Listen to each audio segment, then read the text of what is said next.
இந்த காணொலியில் நாம் சிவகங்கை மாவட்டத்தில் இருக்கிற திருப்புவனத்தை பற்றி தெரிஞ்சுக்க போகிறோம். இந்த ஊர் மதுரையிலேருந்து 20 கிலோமீட்டர் தூரத்தில் இருக்குது. இந்த ஊர் வைகை நதிக்கரையோரம் இருக்குது. இந்த ஊரினுடைய ஒரு கரையில் பழமை வாய்ந்த சிவன் கோவில் இருக்குது, இன்னொரு கரையில் மடப்புறம் காளியம்மன் இருக்காங்க.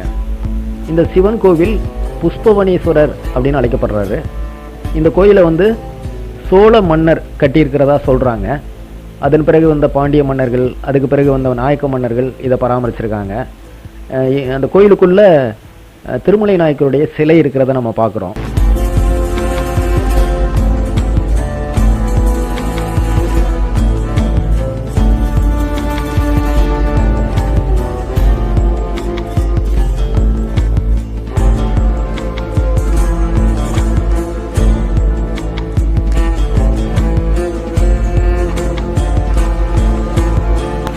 நான் திருப்புவனத்தில் போய் இறங்கினதுமே முதல்ல என் கண்ணில் பட்டது சித்தர் கோவில்.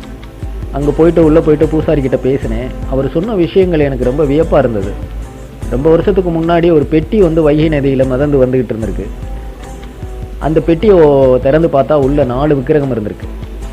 அந்த 4 விக்கிரகத்தையும் தனித்தனியாக கோயில் கட்டி அதை பிரதிஷ்டை பண்ணியிருக்காங்க. இது ஏன் இப்படி பெட்டியில் மிதந்து வந்திருக்கு அப்படின்னு நம்ம யோசிக்கும்போது, வெள்ளையருடைய ஆட்சியில் நிறைய கோயில்கள் சிதைக்கப்பட்டிருக்கு. அதை காப்பாற்றுறதுக்காக ஒருவேளை அந்த விக்கிரகத்தையெல்லாம் பெட்டியில் வச்சு ஆற்றுல போட்டுட்டாங்களா என்னன்னு தெரியல. அப்படி தான் எனக்கு தோணுச்சு. அப்புறம் இந்த கோயில் வழி வழியாக முதலியார் சமூகம் தான் பூசாரியாக இருந்துக்கிட்டு இருக்காங்கிறத விவரத்தையும் அவர் சொன்னார். அந்த ஒரு குறிப்பிட்ட மாதத்தில் இதற்கான சடங்குகள் விழாக்கள்லாம் ரொம்ப சிறப்பாக நடந்துக்கிட்டு இருக்கு. இன்னுமே அந்த பெட்டி அந்த சிவன் கோயிலில், புஷ்பவனேஸ்வரர் கோயிலுக்கு பின்னாடி அந்த பெட்டியை பாதுகாத்து வச்சுருக்காங்க அப்படிங்கிற ஒருத்தையும் சொன்னார். நான் போய் பார்த்தேன், அந்த பெட்டி அங்கே இருந்தது.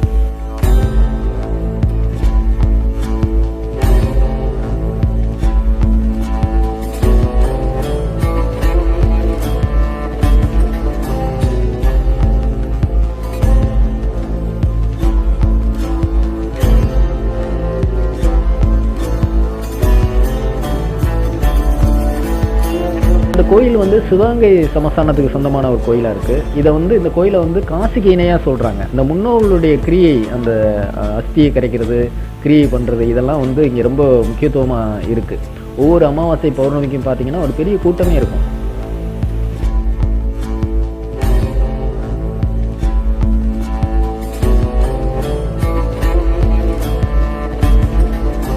திருப்புவனத்தில் நீந்து விடப்படுகிற மாடுகளினுடைய எண்ணிக்கை அதிகமாக இருக்குது. தெருக்கள்லையும் சாலைகள்லையும் நிறைய தெரியுது.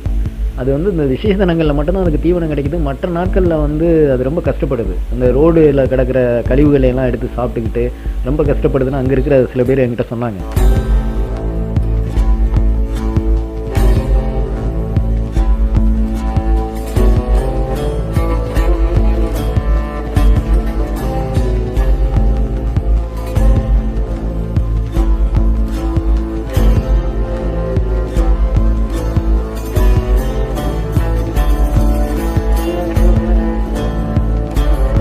கோயில் பக்கத்தில் அந்த சடங்கு பண்ணுற இடத்துல அந்த ஆறு எவ்வளோ கேவலமாக இருக்குன்னு நீங்கள் போய் பார்த்தீங்கன்னா தெரியும். அங்கே அந்த சடங்கு பண்ணுற அந்த மாலைகள், பூஜை பொருட்கள், அந்த ஆடைகள் எல்லாமே அந்த ஆற்றுல தான் மிதக்குது. இவனோ ஒருத்தன் நீங்கள் உங்களுடைய ட்ரெஸ்ஸை நீங்கள் அவுத்து ஆற்றுல விட்டிங்கன்னா உங்களுடைய பாவம்லாம் போயிடணும், எவன் எந்த மடையும் சொன்னேன்னு தெரியல. அது இது வரைக்கும் ஃபாலோ பண்ணிக்கிட்டே இருக்காங்க. அந்த இடம் மட்டும் இல்லை, பொதுவாக அந்த திருப்புவனம் எங்கே ஆரம்பிக்குதோ அந்த ஆரம்பத்துலேருந்து முடிகிற வரைக்கும் அந்த ஆறு ரொம்ப ஒஸ்ட்டாக தான் இருக்குது. கால் வைக்க முடியல.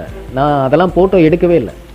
அதெல்லாம் எடுத்தால் நீங்கள் பார்க்கவே மாட்டீங்க. இந்த காணொலியை நீங்கள் பார்க்கவே முடியாது உங்களால். நானும் இந்த வைகை நதி கரையோரம் ஏதாவது ஒரு ஊர் அந்த ஆற்றை மெயின்டைன் பண்ணி ஒரு அழகான ஒரு இடமா அதை மாற்றி வச்சுருப்பாங்கன்னு நானும் தேடிக்கிட்டே இருக்கேன். இது வரைக்கும் நான் அப்படி ஒரு ஊரை பார்க்கல. நீங்கள் எங்கேயாவது பார்த்துருந்தீங்கன்னா எனக்கு சொல்லுங்கள், நான் பார்க்குறதுக்கு ஆவலாக இருக்கேன்.